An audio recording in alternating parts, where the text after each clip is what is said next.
but are you ready to start? Yeah, man. All right. Well, guys, welcome to this episode of Flick Fans. I'm Eric. James. And before we get started, guys, just, make sure to hit that like button, subscribe, leave comments, all that good stuff. And before we get into it, I kind of wanted to talk about a couple news things real fast. Comic-Con wasn't too long ago by the time that this is uploaded, and a lot of Marvel stuff came out. And thought we could just talk about that real fast. And some big things. Thor, Love and Thunder, with Natalie Portman coming back as Lady Thor. Yeah. I don't know a whole lot about the Thor mythology, so I'm curious of how she gets his powers, and I assume it's not like he loses them for her to have them. I feel like they can like coexist. I don't know. So I'm intrigued to figure out like why and how she gets them. Beats me, man. Yeah, I have Yeah. no idea either. That was kind of a shock to me when you told me about that. Yeah, because it was just rumored that there would be a fourth Thor movie, and then like a couple days later, it was like, and she's back, and we're doing that. I'm like, wow, crazy. Um, It's definitely uh, something different. Definitely something different. Blade with Mahershala Ali, the guy from Green Book and Moonlight, and Luke Cage is gonna be Blade, so that's kind of cool. That is cool. Might hold on. Anyway, yeah, I'm curious to see how they're going to introduce vampires into the Marvel universe, because even with X-Men or mutants, they kind of worked around that where it was more like people were experimented on. So I guess with Doctor Strange, though, they opened up the mystical kind of side of things. So Yeah, I'm I read curious. a ton of comics and stuff where it was all zombies or Oh yeah, yeah. fires, and I'm assuming in the movie they might do some sort of thing with like a vampire outbreak where it's like kind of the mutant thing where they're tested on or some disease gets spread that turns people into these creatures and stuff. That'd be cool. I mean, I haven't seen the newest Spider-Man yet, but there were talks about that movie kind of opening up the multiverse kind of stuff. So, maybe something with the snaps with the Infinity Stones kind of open up these portals. But I can't remember if I heard something about how the multiverse isn't really happening yet, but that was just some misdirection in the movie. I don't know. Right. Should we move on to the topic at hand, Citizen Kane? I think we should. The greatest movie ever made, guys. There hasn't been one single film better since 1984 when it came out. There hasn't been a single movie. It Or was 84. it was 1984 if I'm not mistaken. Oh, seemed older. Actually, wait. I wrote down 1841. That can't be true.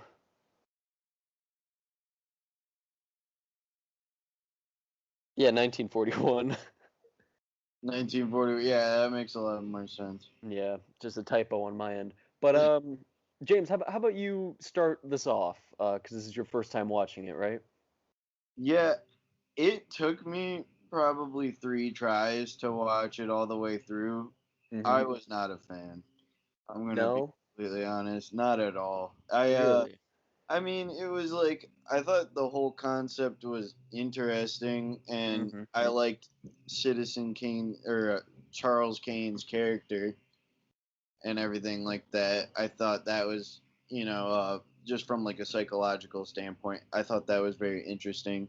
Mm-hmm. Um, because he just kind of seemed like he was just like, I don't care about money, and like, I'm trying to do like good things and all that stuff like that. But then it kind of turned into him just being like one of those people that's like, I know what I like. The only thing he really cares about is what people think of him, and so he wanted to create this image.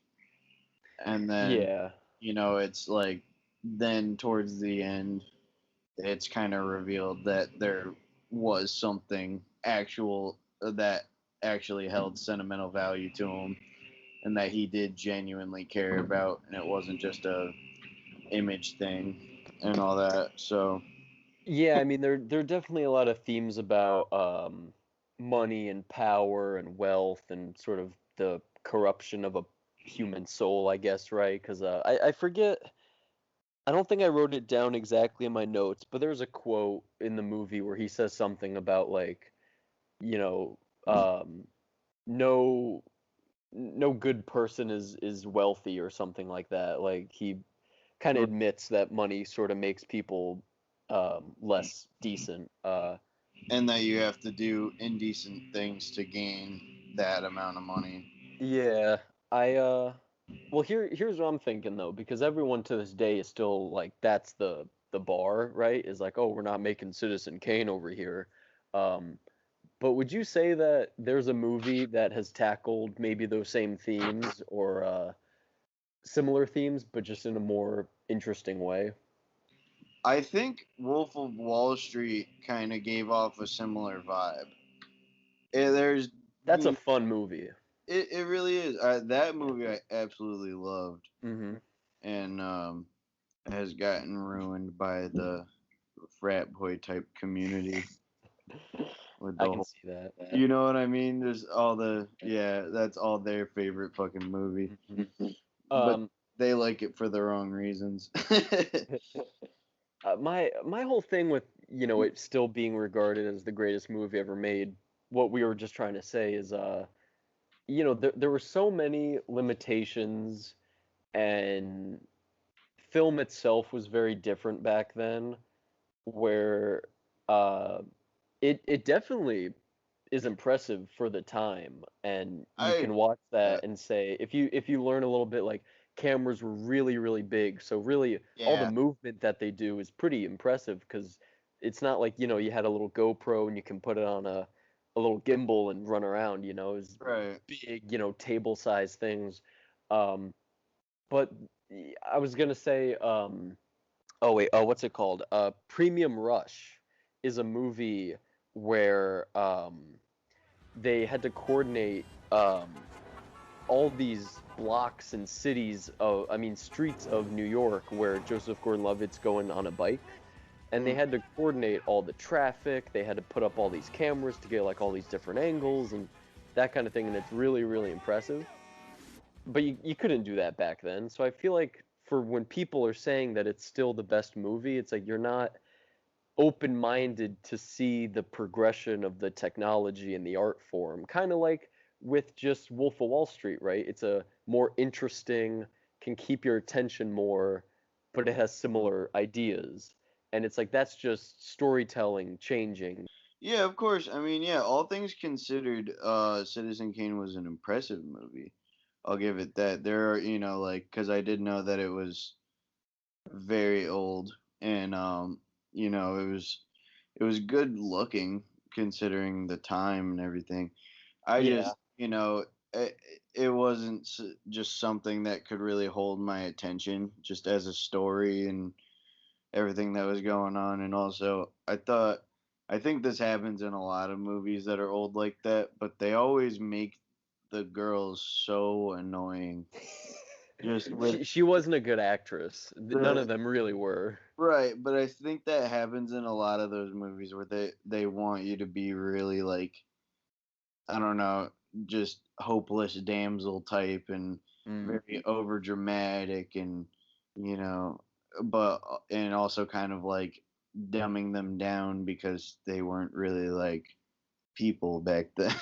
Yeah, I was gonna say that might be a mixture of just the sign of the times with the writing, but Yeah, also the acting is very vaudeville and over the top, kind of like right, theater, and I feel like that was also really common around that time, where right. theater and vaudeville was still really prominent, and that was kind of the big exaggerations that were Right. just kind of carrying over.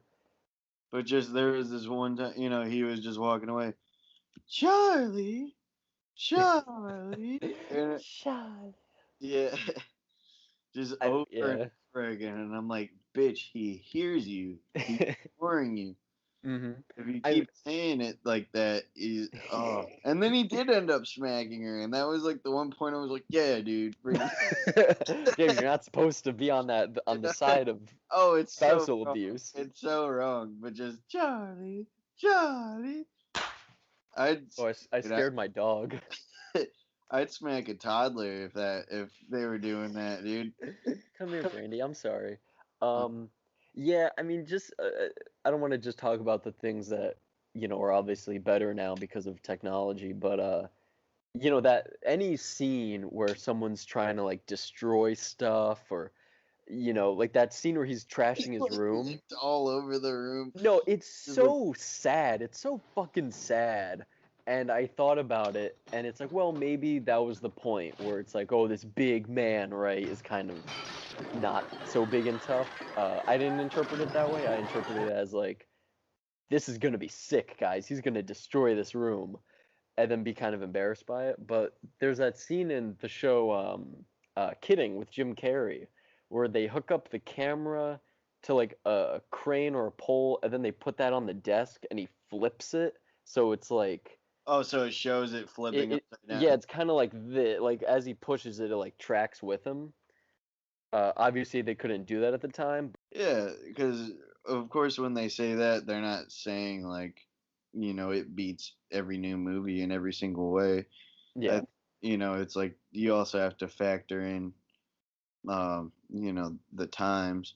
sure. But you And know, I also, I just some of the stuff in that movie, man. I mean, yeah, but it definitely was like a good looking movie. To say that, and it started kind of interesting.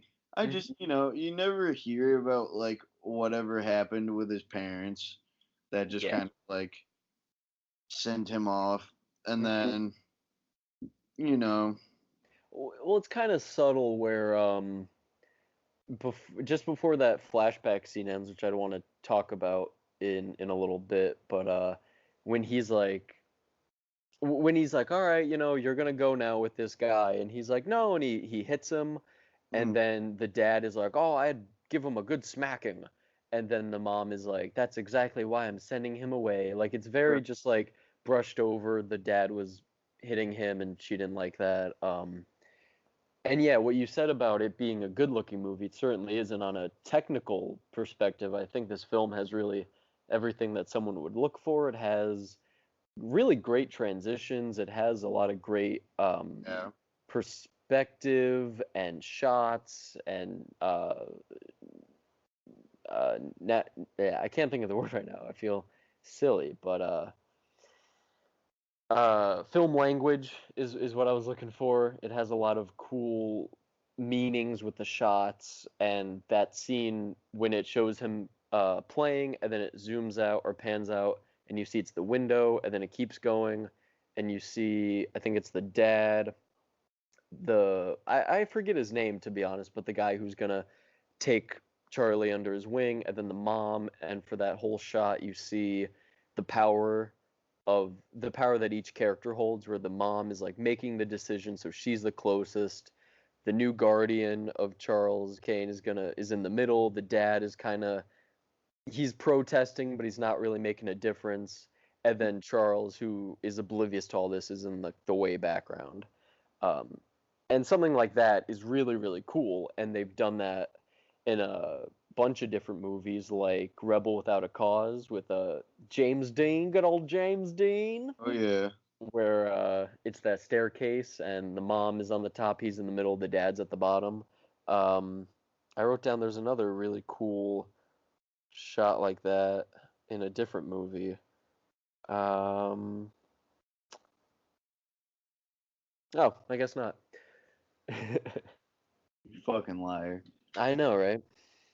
But yeah, like okay, so when I say I don't like it, I mean it didn't hold my attention, and the story I was just kind of like about.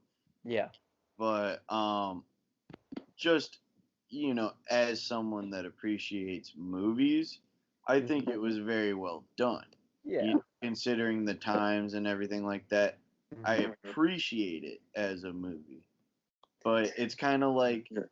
it's kind of like liking a singer, or not necessarily liking a singer, not liking their songs and all that, but recognizing that they have a talented Okay, voice and all that. okay, I get you. That's kind of how I look at it. Okay, Like, I see what people are talking about with it being kind of revolutionary and all that, but definitely. it's just not something that, I'm bored on a rainy day and I'm gonna Hmm. watch a movie. That's not the one I'd put on. Yeah, you'd probably put on a Spy Who Dumped Me or something like that. That was a good one. It was. I watched that yesterday. That was pretty good. But Yeah, I want to I, finish that. mm, I want to say though, for me especially the first time I watched it, I was pretty interested in it. It held my attention. But then the second time around the 1 hour mark, I was starting to really feel it. Where I was like, this is kind of slow. And what I realized that I didn't the first time, I don't think this really follows the three act structure that most movies do. And I No, think it does not. because Yeah. it's this one guy who is learning everything through flashbacks, but those flashbacks don't really. I feel like they don't really show the change because it's someone who is retelling someone else the story. So it's if it wasn't flashbacks, right? If it was structured differently, where I don't know if this would be quite as interesting, but if instead of it started with him dying, but if that was just the end, and they showed his life as opposed to some guy trying to find it and having it through flashbacks, I feel like all these big moments that made him change were just kind of skipped over because someone's like, oh, well, he met this person, then he became some kind of political figure, or then he lost that, and the Running paper went under, for and governor. all this stuff. Yeah, he was running for governor. That's right. That's what it was, and they all were saying he could be president, and then he got kind of shit on in the papers. Yeah. Yeah. See, I agree with you on that because I also found myself um being like, oh wait, he's old right now. Oh wait, he's like a college kid right now, or like just Hmm. dropped out, or oh wait, he's like 30 something in this one, because they would go, like flash Yeah. when he's this old, flashback when he's that old, and then back to this. Hmm. But I mean, in it, so like it would always take me a second to be like, oh, okay, so he's old in this one, so they're gonna be talking about whatever. Yeah. But Yeah. I mean, I can't speak for a ton of movies that took place, I mean, that came out before this movie. I think, I mean, I don't know when. I've seen definitely some old movies. I don't know when they came out. Like, I don't know if Indemnity and blah, blah, blah, blah, blah, came out before or after this movie, but there are a lot of shots that I think people still use to this day, like that scene when he and his second wife are at that table, and it shows after they talk for a while, it shows them in that wide shot where he's on this end, she's on the other end. And I was thinking about it. I'm like, oh man, they did that in like fucking Star Wars Episode 2, like when Anakin and Padme are at that table, and it's like, it's really effective to undressing show each other with their eyes over a sliced pear. exactly, man. It's a great way to show the distance, the physical and metaphorical distance between people. I was thinking about the first Tim Burton Batman movie did that Yeah. for a bit of a comedic beat when I think she's like, "Oh, can you pass the salt?" And he's like, "Huh?" Because then it cuts that Yeah. wide, and they're like at total opposite ends of this big grand table. And she's like, "Can you pass the salt?" And he like gets up and gives it to her. Um, I mean, yeah, like these things though that I've been thinking about, like perspective is really good when they kind of have that when he's anytime he's doing like a major speech. The camera's tilted, so you have to look up at him. When they first show the mansion, you see the gates, and it's looming in the background, and it's kind of at that same angle where you have to look up at it, and it's really good on a Yeah. technical level. Oh And I yeah. think it really definitely paved a way um, for making them. I mean, oh my, the shots too are really nice because it's black and white, so you get those like big shadows and it's kind of like a noir style almost with these like big shadows and looks really cool. Yeah, I love. I mean, one shot I thought was really funny was, he's got this. What's that called? That's like kind of the entrance to a house, but there's a roof on it. There's like a name for it. It's like when you first enter a house and you're still like kind of outside. It's not a porch. It's not an awning, is it? That sounds kind of right. Either way, they were there, Mm-hmm. and you could see like perfectly square between the two pillars is this beach that just doesn't look like the way it's supposed. Like it looks like they took the image of the beach and kind of just like flipped it a little bit. Oh, And I thought that looked so funny. Like I was just yeah. like, I mean, forgiven. Obviously, it's an old movie. They were just trying. It was probably a fake background that they had to put in as best they could. But Yeah, I maybe thought it even was matte so painted. funny because it looked like they did it just like they're like, yeah, this is good, but they put it like 90 degrees fucked Mm-hmm. up. Just sometimes I didn't. I had trouble picking up on the emotion Mm-hmm. with the actors because I feel like Charlie Kane had the same voice throughout the whole fucking movie. Like there are a couple times where he yelled, but he had the exact same tone all Mm-hmm. throughout when he wasn't yelling. And then so I was just like, is he pissed off or like cuz there was that time where him and his friend came in all drunk and that was supposed to be this one like I'm opening up and I'm saying all this shit that I think about you Oh, right, right. and and then he's just supposed to be like, yeah, well, I'm containing my anger right now, but I'm really pissed at you. And I got that after the fact because like yeah, he said that shit, but it Mm-hmm. seemed like he was just kind of brushing it off because he was drunk and he was just like, all right, yeah, toast or whatever, and then it just cuts to him being like, yeah, Mr. Kane and Mr. Leland haven't spoken in years, and I was like, holy shit, okay, so that did really piss him off. Yeah, it's interesting. We were saying about like the women especially, but then that too, I feel like the characters I feel like are fairly one-dimensional. Oh yeah. I would say maybe obviously Charles Kaney's the lead, maybe a little less, but just the emotional range Right, is a bit because the whole one-dimensional. thing with finding the rosebud is like, oh, he did have a slight change in heart after whatever, and he didn't need the attention and shit. Hmm. Yeah, it was like a slight change, and you didn't even really see it. It's just implied. Right. It's an implied character change. Yeah. Oh, can I say something interesting I found out about this movie? A little trivia for all you flick fans out there. Sorry. Um, It should be. But but continue. yeah, Rosebud is named after Mar Moraine Davies Clitoris, and she was an actress, producer, and writer, which is pretty accomplished for the time, being a woman, being that like triple threat.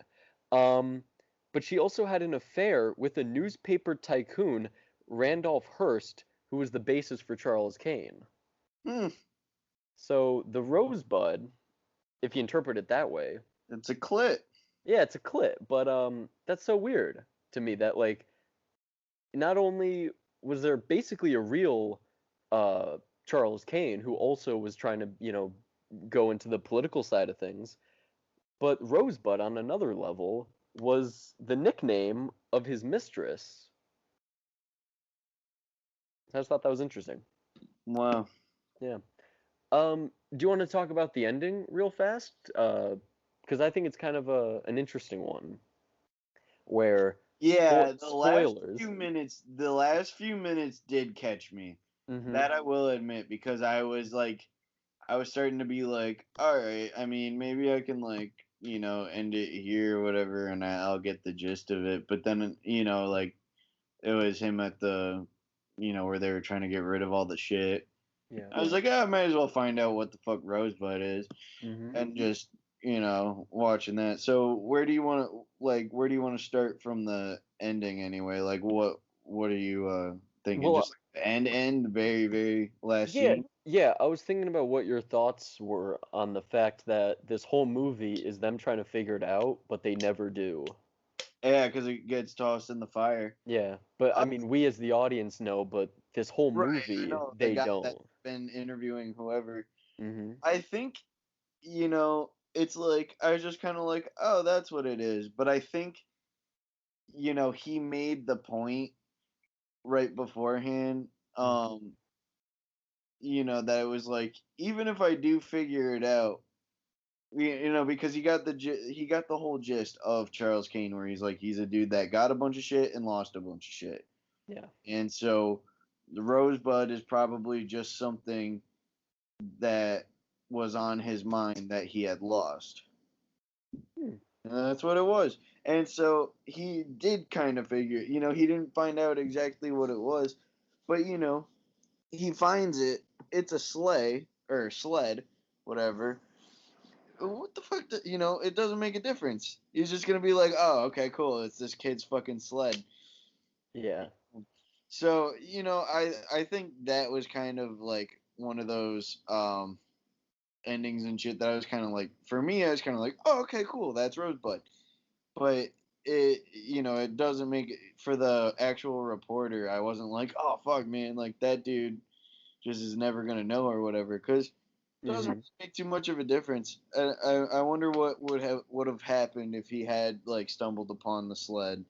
Would have been like, oh my god, it says Rosebud. This is what it is, and now he knows that his last word was his sled before he died.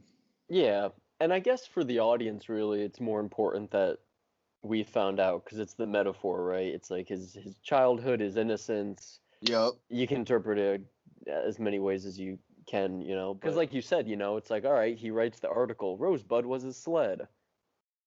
What does that mean to anyone? Like, if Exactly. you or I read that in the newspaper, we'd be like, okay.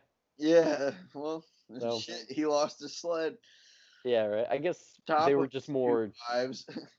yeah, I guess they were thinking more of this guy was rich and famous, so we got to figure out what this meant. It may have had some meaning. Yeah. Yeah, I found a cat. that's cool. I found a dog. There you go. Hi, Brandy. Brandy. She's been nuts today. Yeah. Yeah. Oh man. But yeah, no, yeah, it just I'm glad I did watch it for Hmm. sure. Um, my dad really likes it. I found out. Interesting. Yeah. I mean, my teachers were always big on it in school, and yeah, I can definitely see why, especially as a teacher, for someone to say you should watch this movie, and you can learn a lot about it, because yeah, I think you can definitely learn a lot of basic film techniques. So it is an interesting movie to watch with context, and then see newer movies and be like, wow, like look how far things have come. I can definitely see where they, I don't know. It's kind of hard to give it criticism for certain shots and everything just because of what they were working with back then. Sure. It's no, yeah, I definitely see why it was very appreciated for the time because if I think I had looked up that it was 40s or you told me it was 40s like a while ago or something. But if I had absolutely no context to that and someone told me that, I'd be like, huh. Because I could see like 50s maybe. Hmm. But yeah, no, it's definitely good for how old it is. Definitely. On that note, James, you want to talk about any movies or shows you've seen? Any recommendations you might have? Um, I mean, this one I haven't seen in a while, but I always recommend Young Guns because I feel like more and more people haven't seen it I as don't think I have. fucking amazing movie. Very Charlie cool. Sheen, Emilio Estevez. Uh-huh. Oh my god, great, Nice. great movie. I mean, if you're into the whole like cowboy thing, especially, but I was kind of like whatever on it. You know, like I was like, oh, the whole like cowboy, like that's cool or whatever. But I was never like the one with the toy cowboy going like, as a little kid. Mm-hmm. So, but no, one of my all-time favorite movies. I actually got it when my one of my grandfathers had passed away, and we were going through all the stuff, and I got some more books and then those movies because Nice. there's two of them, and it's actually kind of cool because um the first one is rated R, and the second one is rated PG-13. But the one that's rated PG-13 has worse shit in it because the first one came out before PG-13 was a rating. Ah, interesting.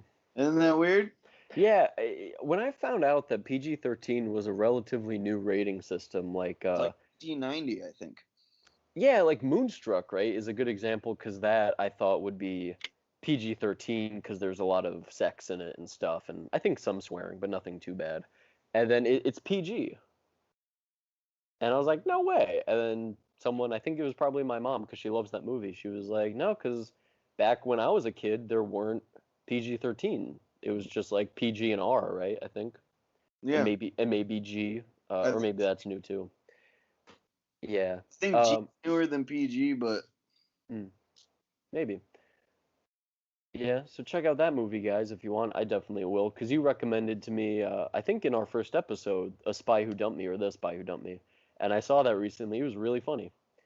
it So is. I double recommend that. But for a new movie, Less Than Zero, with Robert Downey Jr., it's a drama, a little something different than a comedy that we usually will talk about. But that's a really, really good movie. I just saw it this morning, actually, and it's about he is a drug addict, as most of the people in the movie are, and he just graduated high school, and it's 6 months later, and his friend Jeannie, I think is her name.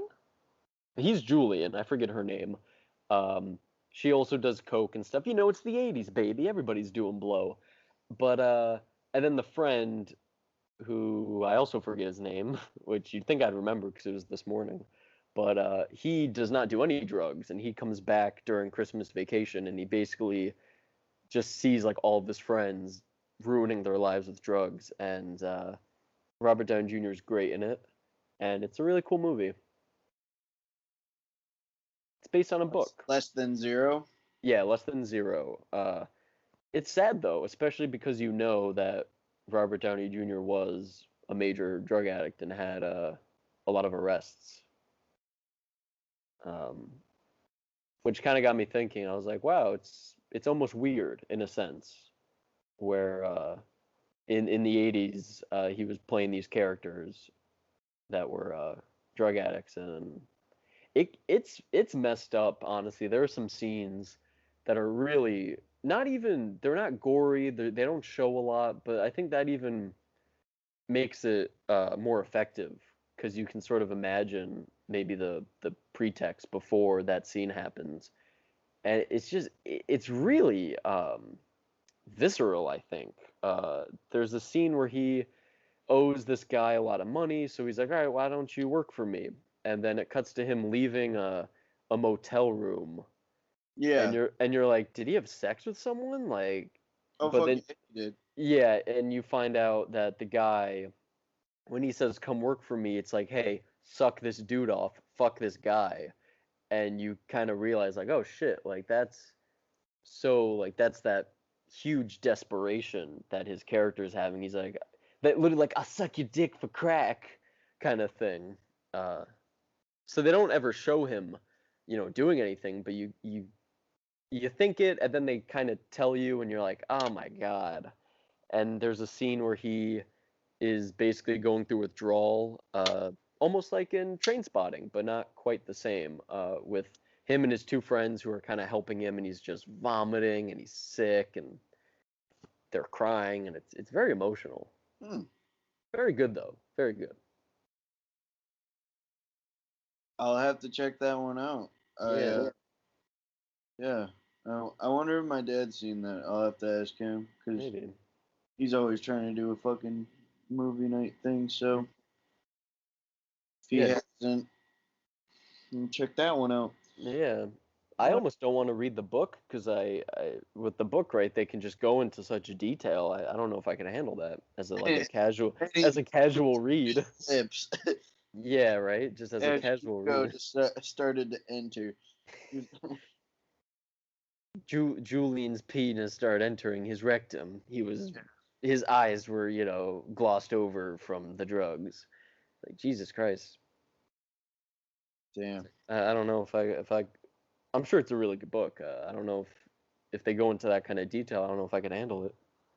Yeah. I like to read to kind of calm down, like relax. So I don't know if that would be a good time. Read about graphic drug fueled butt sex. Yeah. I mean, maybe if I'm in the mood for it. Doesn't Who yeah, knows? maybe that'll calm me down. Yeah, just before bed. Get some weird dreams from that one. Oh yeah. Yeah. But All right. yeah, on that note, guys, thank you for watching. And like we always say, if you guys want us to talk about anything in particular, leave us some comments and we will get to it. And make sure to give this video a like and subscribe again. So, thanks for Well, watching, guys. thank you guys.